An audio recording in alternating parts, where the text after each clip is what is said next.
Just not even gonna worry. Just gonna roll right into the recording. I'll make it bigger. Give me 1 second.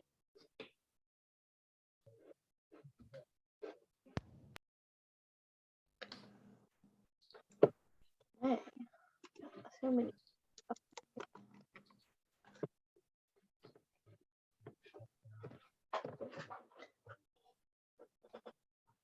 Checking out who's on here. That's me.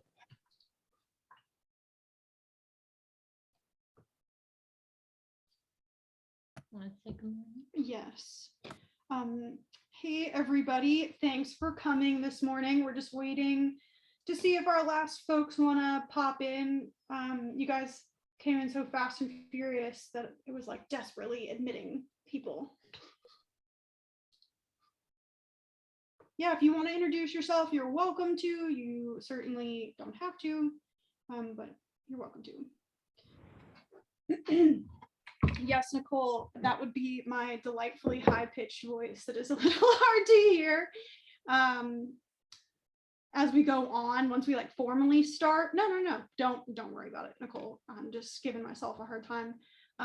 Once we get rolling, if y'all want to give comments like, you know, we're still hard to hear, let us know. But I think once we get started and we're all excited about talking about the manual, the volume will increase. At least for me. I'm pretty excited.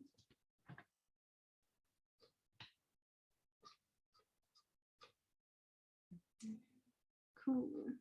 Last few people coming in. Oh, dang. Now everybody's popping in. Yes. Make sure the mic stays. South of us. Yeah, not in between them. Ooh, we get an echo chamber between the laptops.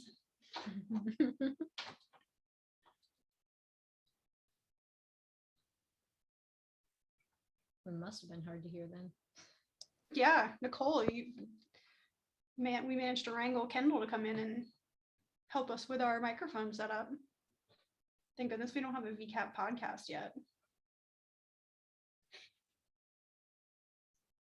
Don't tempt me.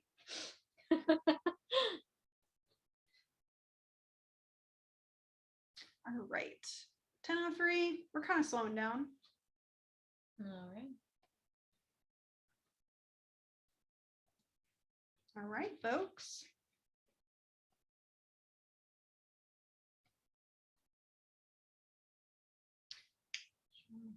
Yeah. There we go.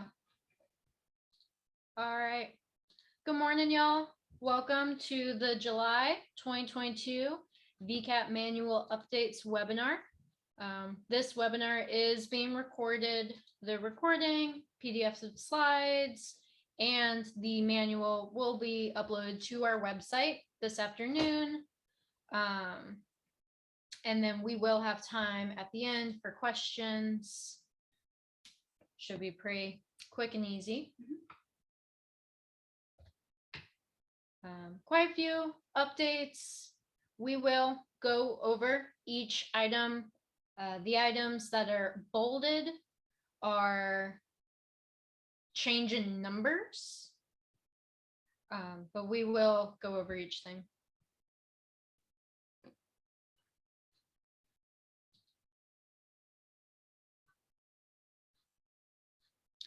All right. Without further ado, we're just going to jump right into it, what our changes are. And throughout the presentation, if y'all have questions, you're welcome to ask. And then you can also ask at the end if you have anything you want to clarify. And we'll reiterate this at the end, but we also have our water cooler chat on the 19th. If you walk away from this and have more questions and don't have a chance to reach out before then. So first, program eligibility changes. So we have reduced the time period after new construction from 3 years to 1 year. So this means that maybe some places y'all had been looking at recently and they weren't eligible for VCAP because they were newly built. They are now going to be eligible. So post-construction 1 year. We do have an exception for permeable pavers and green roofs after occupancy permits are approved and if no construction will affect the BMP. So we're really looking for, especially with the permeable pavers, that there's no loose soil that is going to run into the permeable pavers and going to cause problems, clog it up. We want to have something like turf grass, maybe conservation landscaping, holding down that soil. But we wanted to give some more room for people to install permeable pavers or green roofs when they, have their new home. That was something that was asked about a lot. Brent, do you have a question? Is that 1 year from post-construction for an application to be able to be submitted or for a potential construction start date? Oh my goodness, that is very specific.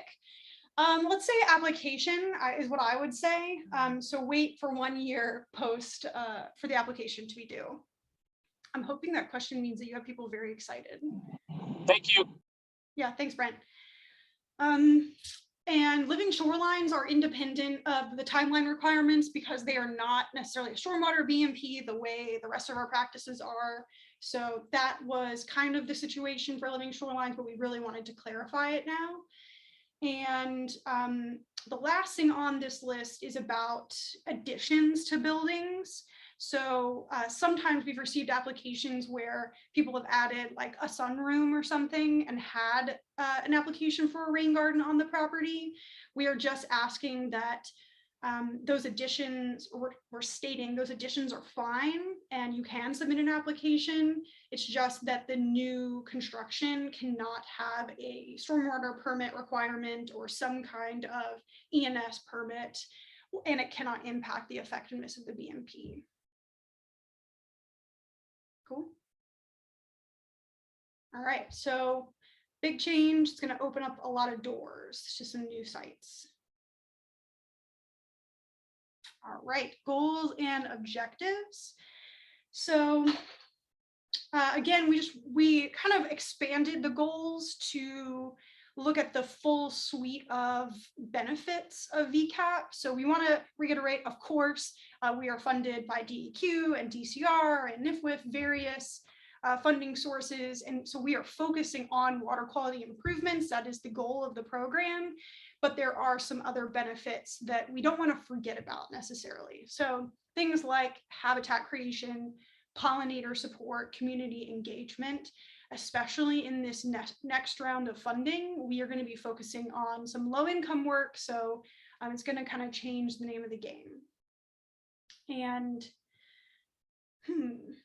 other thing I want to highlight is that last line in particular: develop new partnerships, marketing strategies, payment methods, and other program updates to address environmental justice concerns. I'll talk about this more in a little bit, but again, want to just highlight that things are going to be changing. We are going to try to be meeting new communities where they're at and expanding to maybe address some different concerns, water quality being the primary one, but we can also address environmental justice issues at the same time. Do you want to add anything? I don't know if you want to talk about the training for district staff. Oh, that's fair enough. So we are also going to be developing a certification for district staff. So like the conservation planner training or certification, probably not as rigorous at the beginning. So if some of you kind of had that wash of fear or anything, we're going to start off with something similar to the CBLP training that some of y'all have already done. So if you're not familiar, CBLP is the Chesapeake Bay Landscape Professionals training. And so it's going to be based off of that. And then we will continue to build on it to have something that will empower y'all, give you the knowledge that you need to be comfortable with VCAP if you're not already, and just have a standard so that when new staff are hired, they know where they need to go. Thank you. All right. District responsibility. So this one, I really want to focus on the third bullet point, the responsibilities for districts and their boards. This came from the VAC side, so I don't think this is going to be news to y'all, but I just want you to be aware that VCAP has picked up similar language to VACs. So this is about the fact that all of our contracts need to be signed by the appropriate folks. VCAP, we've never really had any issues with the homeowner or the landowner signing, the district staff signing, but sometimes board meetings don't necessarily line up with application processes. So we just need to be very cognizant of the fact that the board for the district that is servicing this particular project has signed and is aware of their responsibilities, namely the site inspections. So that language is directly from DCR. And then other than that, we have some updates about publicizing the program. It used to have some language about publicizing every year, and we are kind of be a little broader than that. Our funding is a little more long-term now. It's not year to year. So we want everyone to continue to do outreach and market the program, and we can help provide that. So we'll have new brochures, we will have new signs, we have some new signs already. But in addition, if there's a community that you want to reach out to, we can help with that. And especially because we got some really good news, I think you guys will be incentivized to market the program and make it a bigger part of your work. Hope that makes sense. All right. After all of those wordy slides, we get this like beautifully short slide, which is nice. So this is just to say that we, the association, the VCAP staff, could conduct an audit of VCAP files just to make sure those signatures are there. Again, kind of mirroring the VAC's work. I can't say we have any strict plans right now, but after basically the 1st of July, we are requiring those signatures. Dan, do you have a question? Oh, sorry, I forgot to take myself off mute. It's all good. All right, we are really rolling through this. So, steering committee role. This was kind of what I referenced earlier, and I want to spend a little bit of time on this. So our next, or the grant that we are technically receiving this program year, this fiscal year from DCR, has some language in it about focusing on low-income communities. And we wanted to use this as an opportunity to start to develop some new techniques, adapt VCAP to be more accessible to the entire state. So this sentence is essentially giving the steering committee the ability to create new strategies, pilot some strategies, see what works, so that as we continue to grow, we can meet the needs of everyone. So again, the sentence in particular is the steering committee has the discretion to develop new payment strategies, marketing techniques, partnerships, and other methods to support the accessibility of VCAP when addressing environmental justice concerns. And that includes the low income work we're going to do with DCR. Now, we tried to be all encompassing here because, you know, we don't know what information is going to come to us during this process. But if you guys have any ideas on what would serve low-income communities or environmental justice concerns broadly, please reach out to Darby and myself. Let us know what ideas you have with the communities that you're already working in. So if there's something that is going to be really helpful to your district or the state at large, please let us know. We will take, or I will take all the help I can get. That one's kind of a big one, a big part of the work moving forward. We're going to involve the DEI committee. We've been reaching out to partners to get some ideas, but just want to let that marinate for a second and see if anyone has any questions.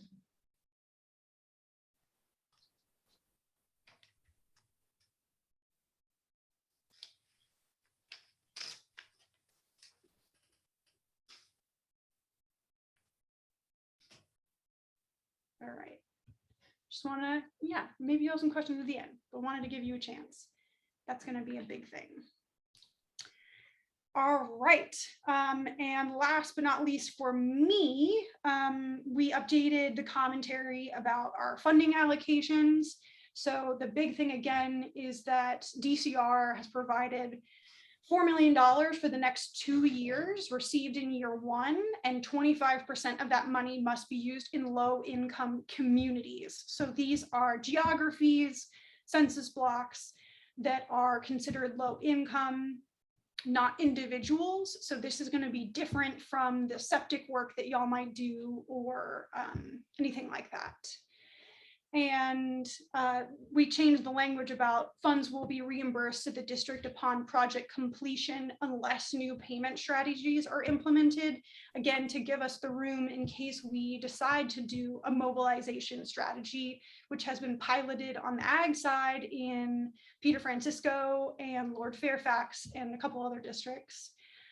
Or maybe we come up with something else. So I think in my mind, one of the big barriers will be the fact that we are a reimbursement-based program. So that's why that language was changed.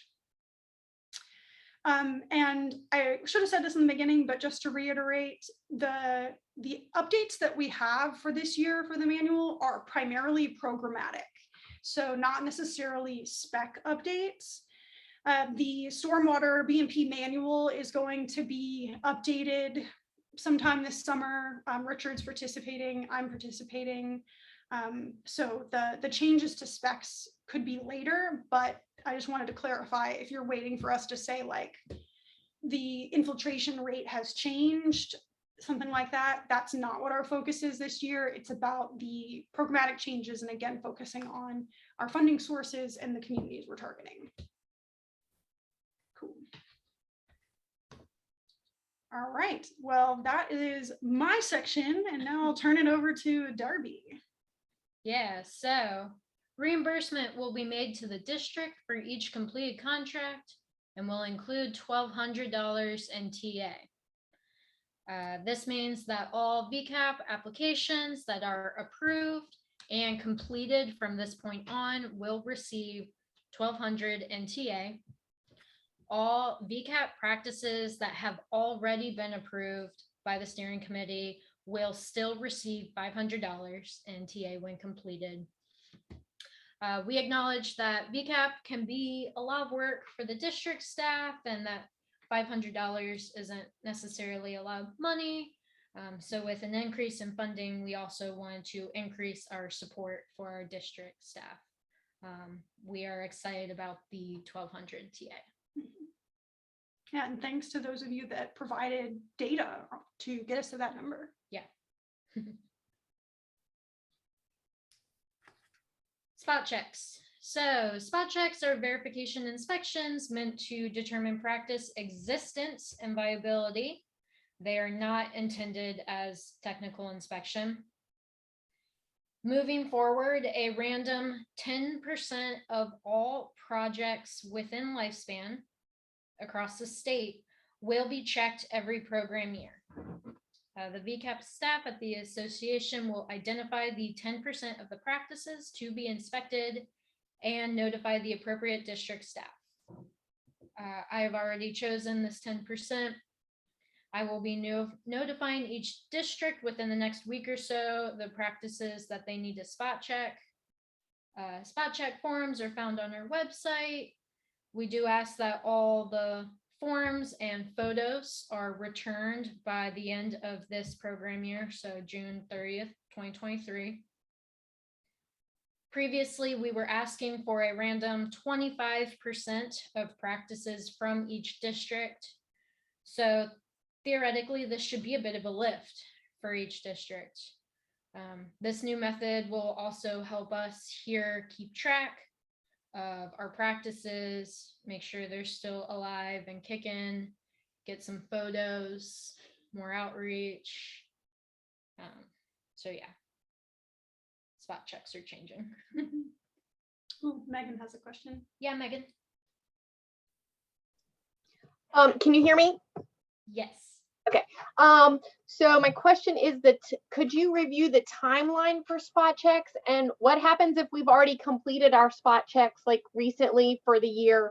Can we get a free pass, or will you be like, can we share with you what we've already done, or will you be expecting us to do this 10% again if we've already conducted ours like within the past couple month, like 2 months?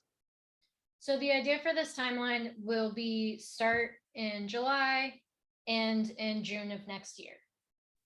So Okay, if so you you'll have ask any, us to do it sometime in the next year. yeah. Gotcha. But if you have completed spot checks, please send us that information. That way I'm not asking you to spot check the same practice twice within a year and a half. Gotcha. Spot checks can be complete, like they have the next year. They should probably be completed in this fall or next spring because it's the best growing season for them. But you will have a year. Cool.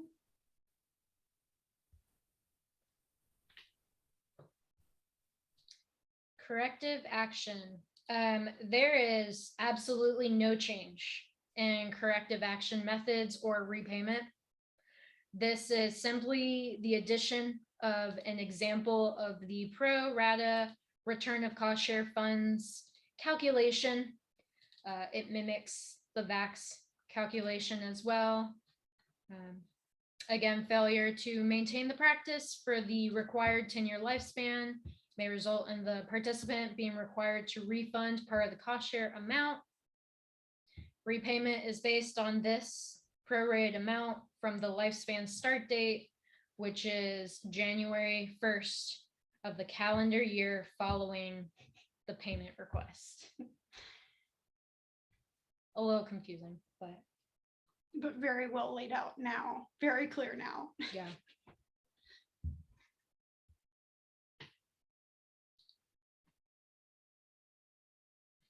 Cost share rates and caps. Again, the steering committee may consider using different payment models or cost share reimbursement strategies to support the accessibility of VCAP when addressing environmental justice priorities. Similar to what's in the steering committee role, this just allows the room for potentially new financial incentive methods to be created and implemented. The maximum number of volunteer hours eligible to receive cost share is now 16. This number was previously 12. We have increased it a little bit. We're hoping that with this increase in volunteer hours eligible for reimbursement, more folks might choose to maybe research and DIY their projects, giving them more autonomy, stronger connection over their practices. They wouldn't need to hire a contractor. They might be more likely to spread the word about VCAP and more likely to follow through with their maintenance requirement. 16 hours is 2 8-hour days or a weekend of work. Mm-hmm. And if you don't mind, can I add a comment? Yeah. To that point, the certification will hopefully also support this. So we're hoping that we will give, or the plan is to give the district staff, y'all, the knowledge to support these homeowners, these landowners in doing it themselves. Mm-hmm. So that they don't feel like they need to rely on a contractor, and you'll be able to help them pick out the right plants. And help them with the knowledge of how to plant those plants. I hope by the end of this certification process, folks will feel very comfortable with at least rain gardens and conservation landscapings in particular, because those are the easiest to DIY. So yeah, that's they're kind of interrelated. Mm-hmm. Cool. So with the increase in funding for VCAP, all of the reimbursement rates and max per applications have increased. The cost share cap has doubled for each practice. All the practice that were 75% of actual costs have increased to 80%. Rainwater harvesting has increased from $2 to $4. ISR increased from $2.50 to $5. Permeable pavement increased from $10 to $14. And green roof also increased from $10 to $20 as well.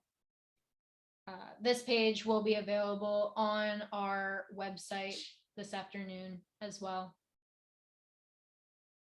Any comment?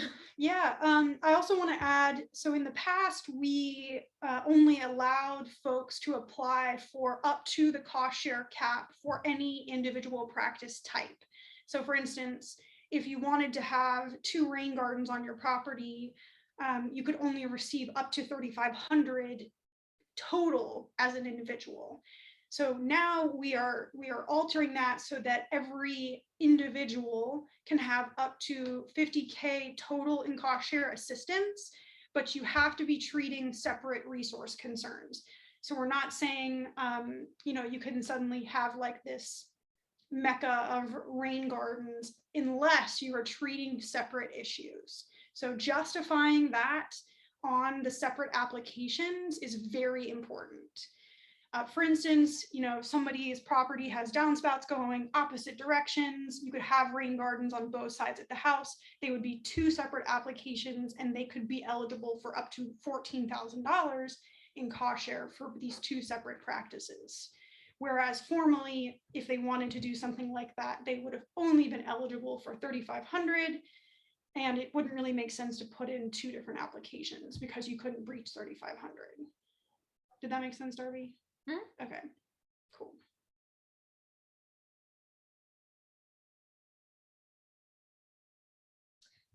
This is the only change to any kind of plan and spec.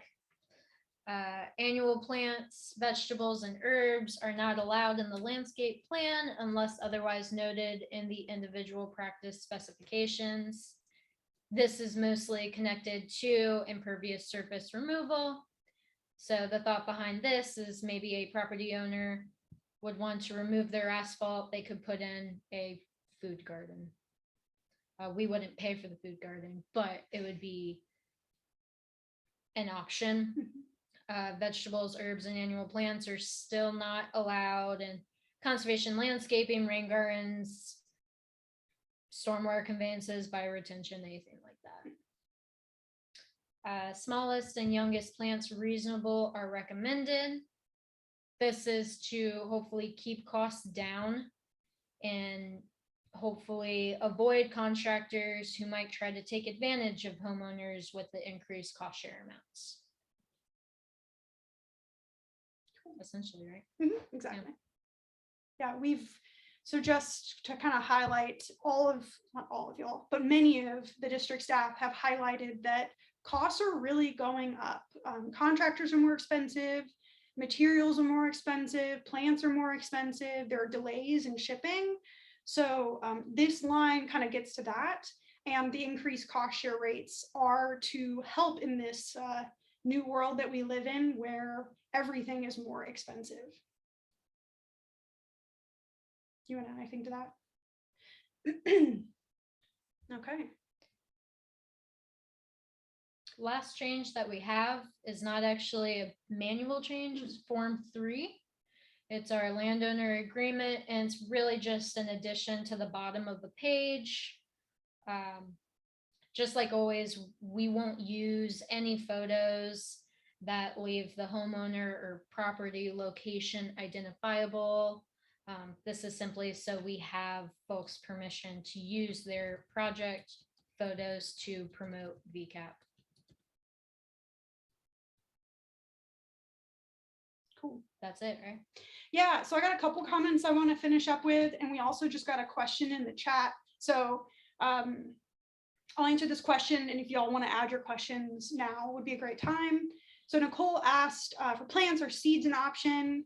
And seeds are definitely an option, especially for a meadow. That's where seeds would make the most sense. But buying a ball and burlap tree when you could have a 7-gallon tree, we would recommend the 7-gallon tree, if that makes sense.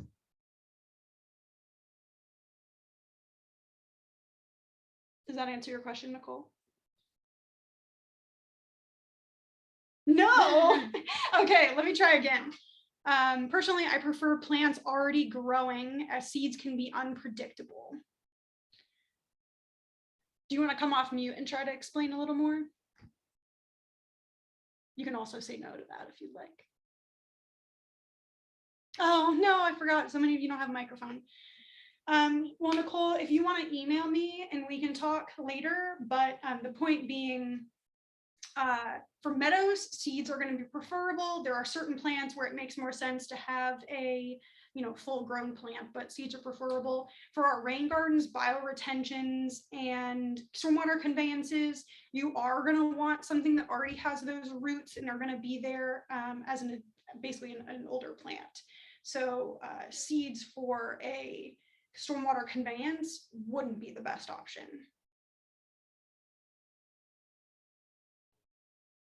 Cool.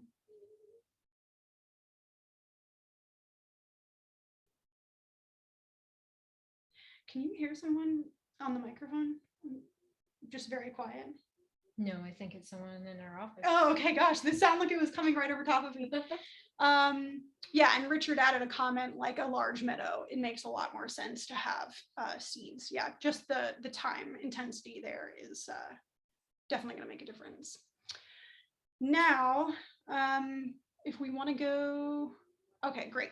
So we are here to answer some questions, and I have a couple final comments I want to give, but I do want to remind you that we have our water cooler chat on Tuesday, July 9th at 10 a.m. 19th. What did I say, 9th? Yeah. The 19th at 10 a.m. And so those are times for you guys to ask questions about the manual, about these things we've talked about. Or if you've gone on site visits and are wondering, I don't really know what to recommend, or how do these new manual updates impact my applications? You can obviously call us at any time, send us an email, but that time is open for you all to answer or to ask your questions. So we can answer your questions, but I just want to very briefly say a huge thank you to our steering committee members, many of whom are here right now. They worked very, very hard to get Darby and I up to speed and educate us on the years behind us of VCAP work. And also to Kevin, who answered my phone calls about past VCAP stuff. So just thank you so much to all of our steering committee members. We met once a month to not only go over the applications that y'all were sending in, but to cover these updates. And we even had some discussion meetings as well, where we just hashed out some issues and looked at the data together without taking votes, because these were big topics. We wanted to be able to pay you all for the time that you're putting into VCAP and see what we could offer y'all in way of TA and what is needed in terms of cost share. So again, thank you so much to the steering committee members. Okay. And I got a question about the presentation. Yes, so everything is on our website, which is, I'll put that in the chat as well. So the new manual will be on the website. The new forms will be on the website. This presentation and the recording will all be available for y'all. Lowry asked, are there any updates to the application other than Form 3? Can current clients waiting for the new cycle fill out the forms from last year? Well, I can start with the first part. So other than Form 3, there are no updates. We just want to have explicit permission to use photographs in outreach materials. And I think I might need some clarification on your second question, unless. Do you need to update each form with program year 23 before folks submit new applications? So you will need to use the new forms. So we are going to change the program year to 2023 on all the forms. So if you have anything saved on your desktop or in a file folder, let's replace them all with the new application materials. Even if it's just that the program year changed, it'll just keep things neat and organized. I hope that gets what you're asking, Lowry.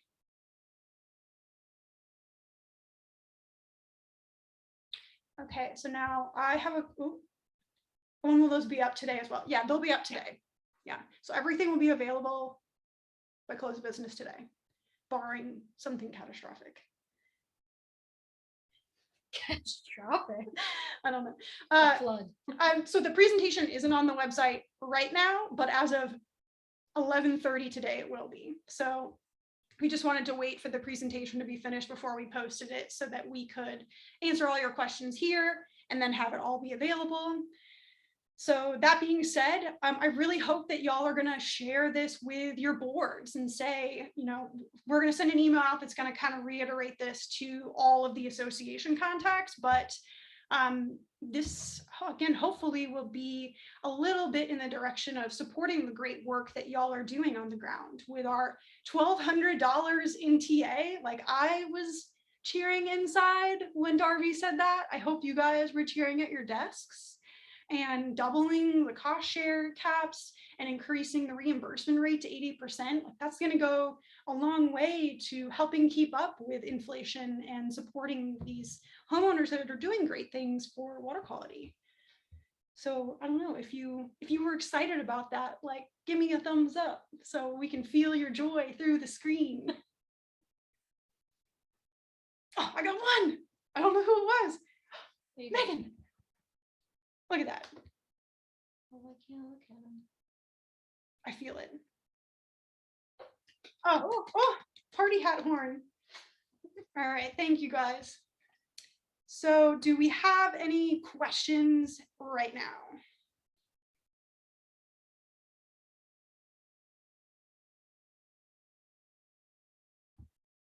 So speed. I have a quick but somewhat specific question about prorated reimbursements.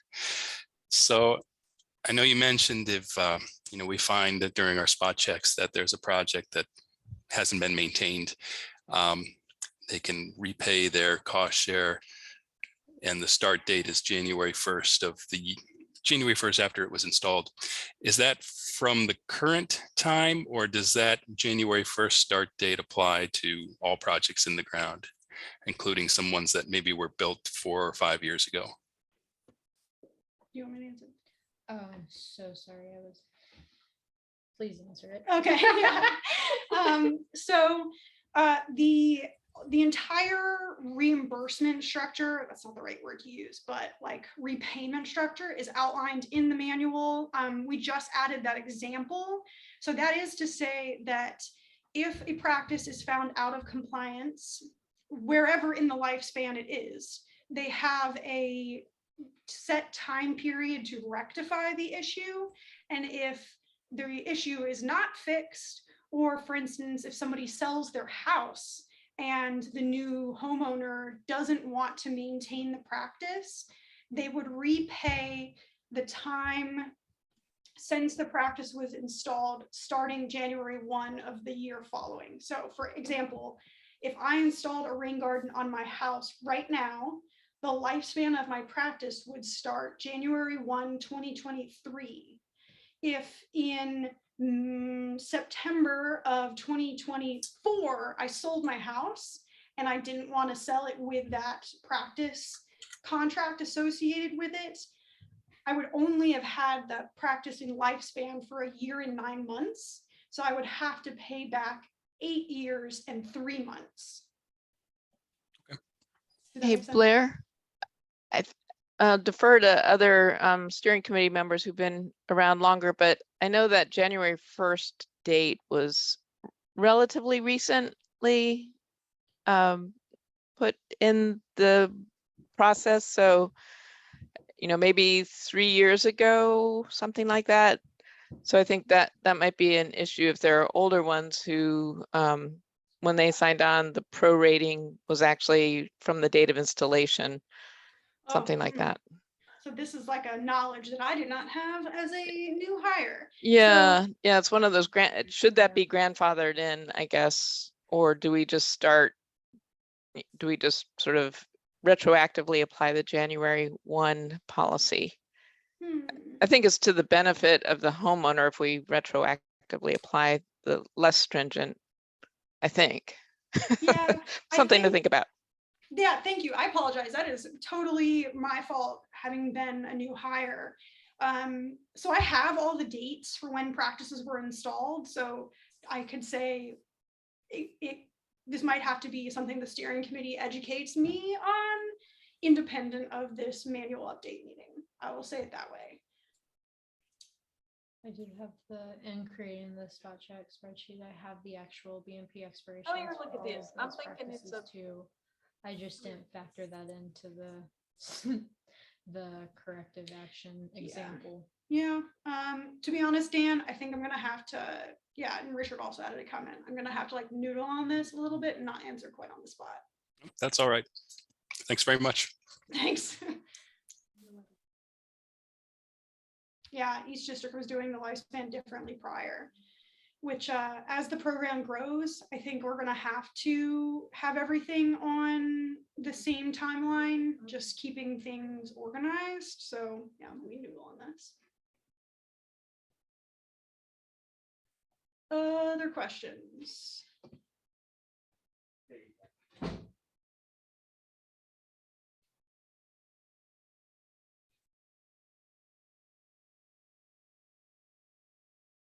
All right. I think the impression I have, and Kendall shared this, is this was fewer updates, again, because we weren't really focusing on the specs this time around. It's all programmatic, and the big thing that's going to be coming into effect in the next year will be these pilots or new strategies for working in low-income communities. And we will be very sure to have, open sessions to ask questions if any of those things get updated and changed. And then we'll be developing that certification as well. So if you have any ideas or thoughts, please share them at any time, but there will be a formal opportunity for y'all to provide feedback and ideas. Hello. Tracy, do you have a question? No, I think I answered it myself. Thanks. Okay. Well, that all being said, I think we've really kind of gone all through it. So what I'm hoping is y'all are gonna be re-energized to go out and do these site inspections, because at the other end of each application is $1,200 in TA, which is wonderful. And you'll have the joy of telling these homeowners that our cost share prices have all gone up. So it gives you a little bit of, I don't know, like something wonderful to share in all of your meetings with these wonderful homeowners and landowners. Do you want to add anything, Darby? No. Okay. All right.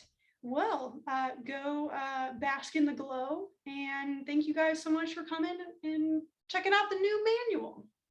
Thank you, Judy. And we'll stick around if you have any questions you don't want to ask in front of the group. You want to stop the recording? Yeah. Thank you, Dr. Martinez.